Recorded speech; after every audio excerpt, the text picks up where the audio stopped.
Ladies and gentlemen, give it up for Louise Fazacali. Hello.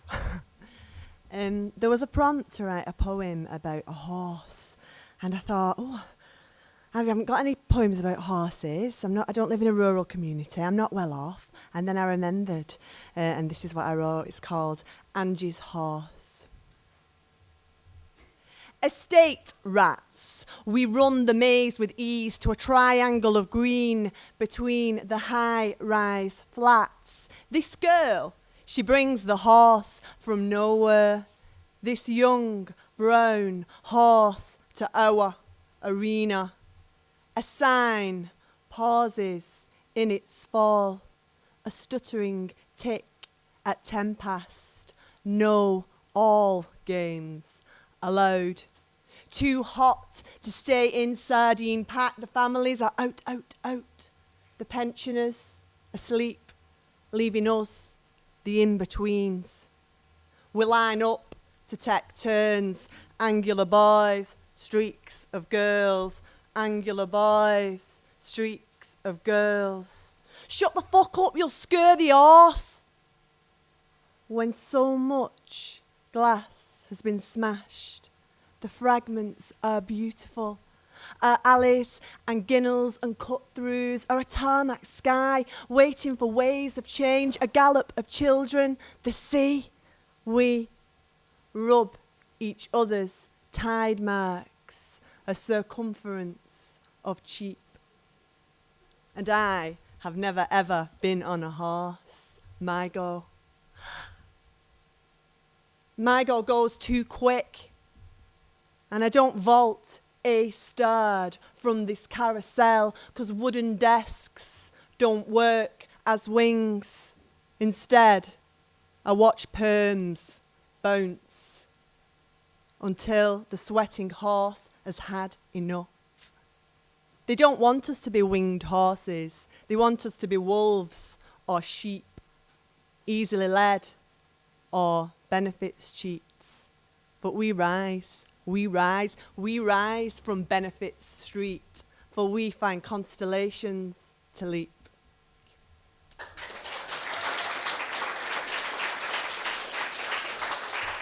Ladies and gentlemen, Julie Mullen.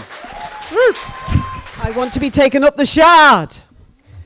I want to be taken up the Shard by Bernard. He'd be like my intellectual bodyguard. I know I wouldn't be scarred. Not up the Shard with Bernard. I want to be taken up the Shard by Bernard. But I have a sneaky feeling that Bernard wants to be taken up the Shard by Gerard. But that's really weird, because Gerard's got a blue beard, which is fairly revered. I want to be taken up the Shard by Bernard. I dress the part, dance a Parisian galliard, with Bernard's falsetto, a robust ballad. God, he's so terribly avant-garde, that Bernard. We'd sip a tall glass of Ricard, dreaming of a Norwegian fjord. And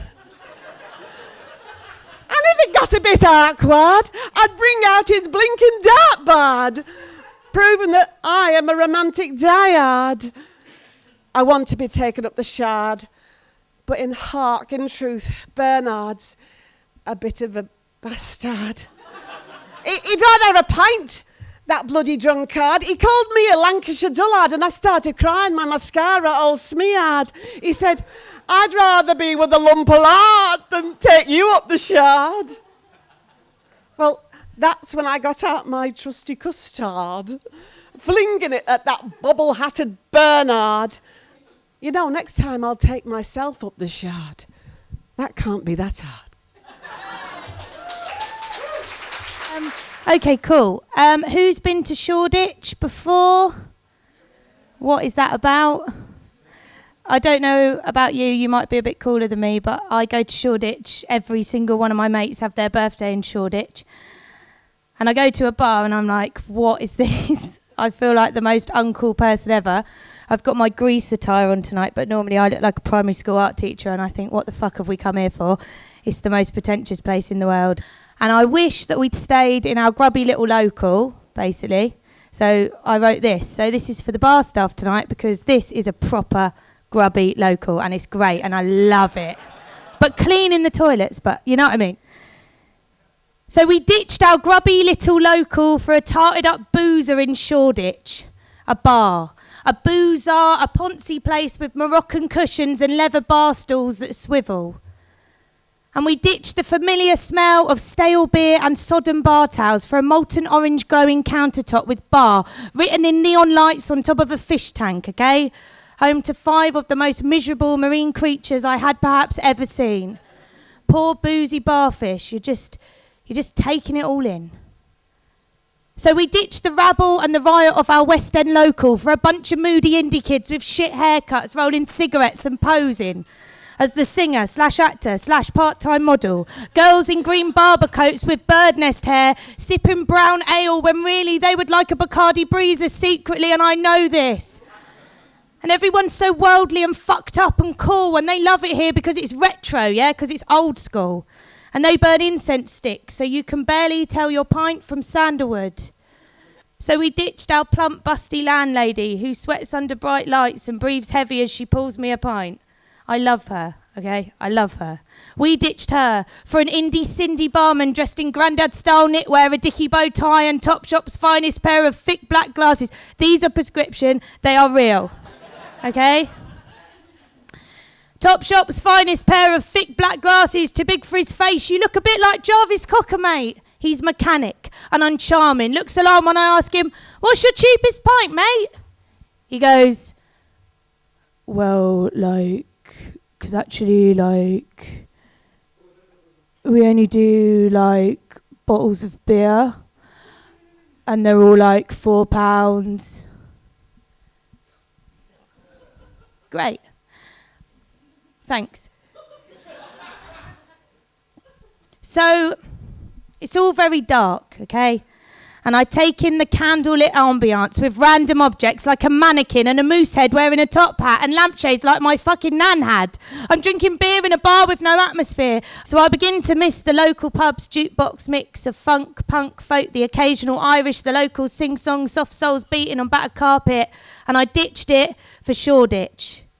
Drinking in a place with no warmth, no excitement and distorted drum and bass, not to mention perhaps the slipperiest floor that I've ever walked across. And I'm wearing high shoes, okay, because it's a little bit posh here. And I kind of like slide into the loos where girls stare pretentious stares and flip their hair and look really genuinely actually posh. So that's when we go and do some shots with indie boy Jarvis, who's still like 100% deadpan. But he doesn't tell us his life story like the old bloke in our local. And I could spend a year here trying to meet an old friend or create something humble, but we leave because it is shit. And this is the really poetic bit, okay? This was my creative writing degree put to use now, okay? So not that bit. We leave because it is shit. Yeah, not that bit. We leave because it is shit. We ramble home through the city drizzle. Street lamps turn puddles, jaundice yellow. And I can breathe again. Paraffin, blue lights cut through the dark and they make me jump. So I climb onto the night bus, I take my shoes off, and we travel across this tourist town to our grubby little local just around the corner where we know that we are guaranteed to get a lock-in. Thank you very much. Claire Ferguson Morgan, ladies and gentlemen. This poem's called Drugs. Just so I can say I'm just going to do drugs live on stage. Makes me laugh. Many creatures display the desire to self-intoxicate, perhaps just for its own sake, a sensory holiday while the body can stay static if required.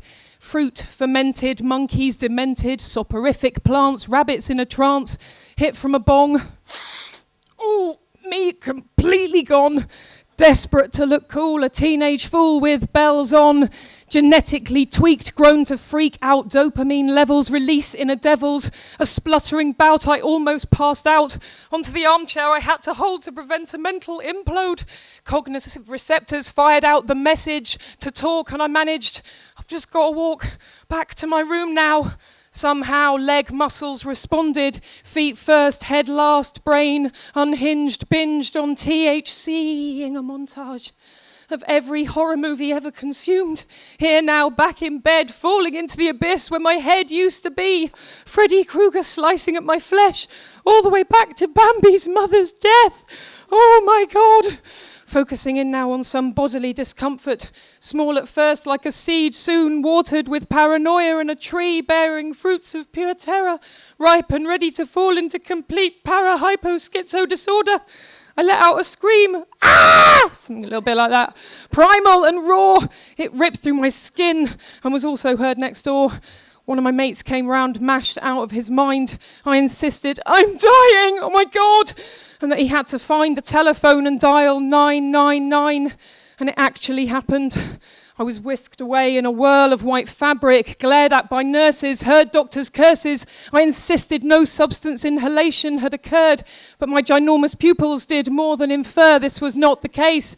They screamed really loudly that I was off my face. Had this been the Dark Ages, I'd have had my skull trepanned, 30 years into the future, no doubt shoved in a home and bedpanned. With his hands to the table I was pinned, and after the examination, the diagnosis, trapped wind. The wonderful Mr. Niall O'Sullivan. So this is me kind of doing poems that I wrote when I was a blue-collar landscape gardener type person. And there's full of references to stuff like body weights and stuff like that, and other things that mean nothing now. So when I do those lines, I think the best thing for me to do is just to kind of step at the side for a moment and go. So this poem is a poem I wrote in 2001 about my blue-collar lifestyle, and everyone's going to have chest hair after this poem, I'm afraid. It's about the Greasy Spoon Calf, because it was a place I very much loved at the time. It's called Calf, C-A-F-F. Come on in, say sticky plastic yellow letters in that warm, sizzling, fat steam vocabulary of all-day breakfast. Pie and mash, hot and cold drinks. Come on in to the workers' calf, where every table is a smoking table.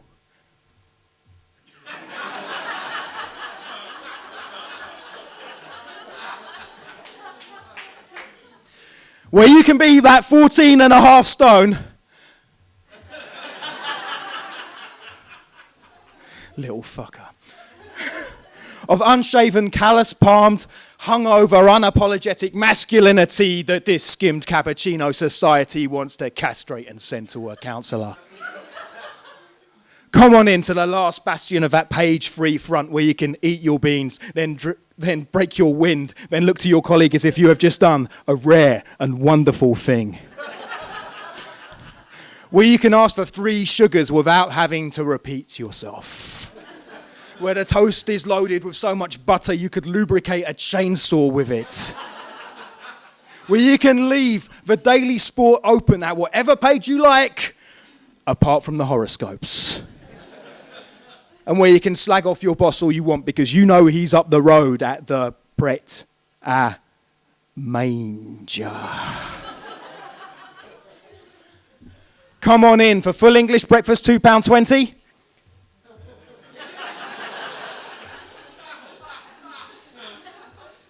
£3 for tea or coffee, super special breakfast, £3.60, mega special breakfast, £4.25, vegetarian breakfast, £1.20. Come on in.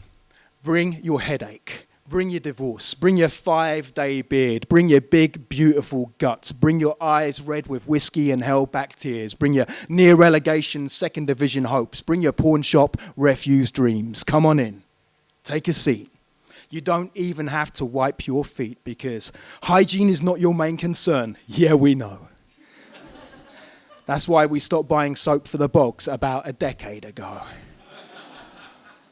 And that hot plate's going to keep on sizzling for you till 5:30 this evening for breakfast, lunch, and dinner. That's all the time you need to fill that cantankerous old void before it's time for the pubs to take over.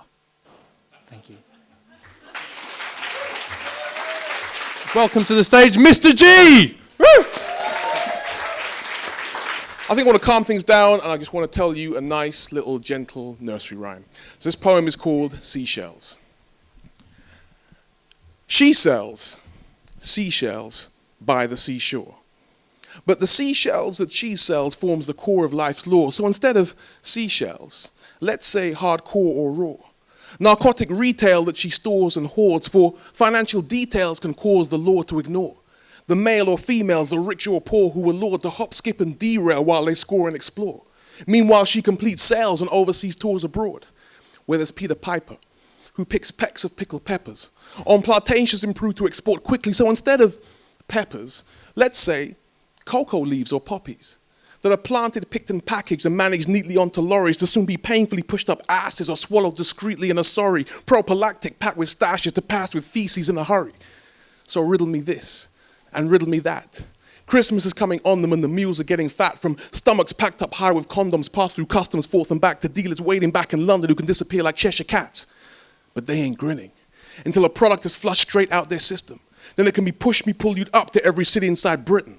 Every town, every district, every postcode that is listed. PCs Tweedledum and Tweedledee are paid a fee to just dismiss it and blind their views to the fiddlers on roofs who bring villainous feuds to the crack-dealing crooks. While Sergeant Peter Pan's in charge of Neverland, the town is vastly overrun by gun-wielding Captain Hooks. Just take a look into Merlin's multi-million-pound magical book of purely sterling profit, and the only losses that are costed are the unlucky lives of the black felines tragically tossed into fry inside the pot, where they die inside and rot, accepting rising crime as glocks serenade the violent times they've got. You spent 12 years as a slave, but on the 13th you were finalized and shot. It seems to me our taste for freedom's pace had been laced with cyanide and blocked. So as I was on my way to DJ in St. Ives, I saw a blind man place 3 silver bullets into his 9 with a 7-inch knife, and he was carving 4 and 20 blackbirds baked in a pie. He stopped me to inquire, where does Rapunzel sell her seashells? So I replied, why? He coughed and said, these 3 silver shells will compel her to sell her seashells down in hell, where I'll expel her to dwell. For her weak knees failed when she was bailed from her cell, and to the police she sailed and exhaled these details. Though I may be blind in my eyes, G, revenge sees well. So come, Rapunzel, pray tell. Let down your hair, lift up your floorboards and set out your wares. Death's knell strikes a chord at your door, not that you know or you care. Come and sell your seashells down by the seashore once more, if you dare. Thank you. Good night. Please welcome to the stage Francesca Beard. Oh God, maybe I shouldn't do this one. There's one which is much better. Oh God, no, I'll do this one. It's called photosynthesis, because in the 90s, it was cool to talk about science. It still is, but then it was really cool. Okay. On the underground the other day, we saw a poster of a microchip, the kind you'd find in any toaster. Yeah, I actually wrote yeah. But this was blown up really big, and I got lost in it, inside the gloss of it, and wandered through a maze of passageways. The labyrinth of corridors where got to do this properly, come on. Giant, ghostly Pac-Men moons pursued each other room to room, and heard the roar of minotaurs in distant bite-sized catacombs, and saw the cyber spiders spin their liquid strings of data flow from webs that hung in emerald fields of endless falling digital. I think I'd just seen The Matrix. But when I look up, everyone's staring like I'm weird for talking to myself. So I get in, lock the door, unplug the phone, switch on the computer, and stare out through the porthole into deep space. The cursor is blinking like a radar in the top left-hand corner. And I'm thinking, is there anyone out there? Hell yeah, 52 flavors of spam. I've got junk coming out of my inbox like smacks out of fashion at a detox clinic. So I bin it and read an email from last year's ex. I thought we were doing okay, but then he moves to Tokyo on a one-way. Oh, Jesus. He says he knows it's over between us, but can we have phone sex instead?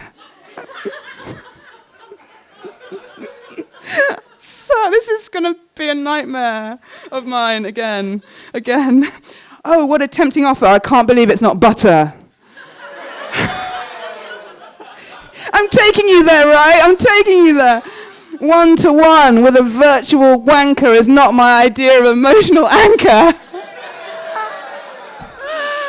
I'm never doing this again. This is cathartic. However, he has a point. Romance is chancy when you work freelance. If home is where the heart is, you're fucked if you're an artist. No punch of clocks, I don't stop. I bring back work like it's the bacon. Then I circle round like I've got rollerblades on. It's procrastination, writer's block, laziness, apathy, all just words for fear of failure. I used to be scared of monsters when I was younger. Now I get scared of nothing coming. Now I get scared of being left in the dark. Not literally just understand, in my head, just not smart. So what? You're not the sharpest tool in the shed. I think that was from Buffy, I don't know. You should spend your life in bed smoking dope and watching soaps. Well, you wouldn't set a precedent. We are a degraded generation. Some of my best friends think that getting wasted is a full-time occupation. But let's face it, it's egotistical self-mutilation. Your own worst enemy. And right now, mine's terroristical, crouching underneath my wordful windowsill.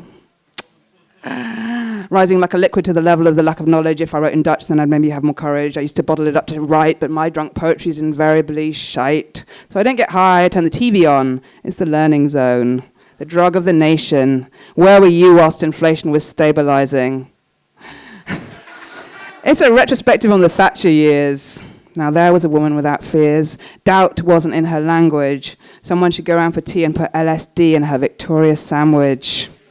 Can you imagine the lack of imagination it must take to think that you know everything? Difficult not to be cynical. They probably put it in the milk at school. Nowadays, everybody knows everything.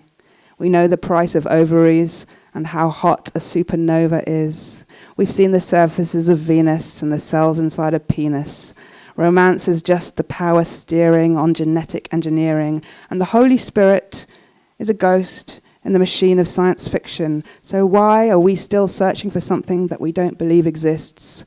You and I are like 21st century alchemists looking for love, that mystical invention, that what remains the untranslatable answer to the cross-cultural question, what the fuck are we doing here?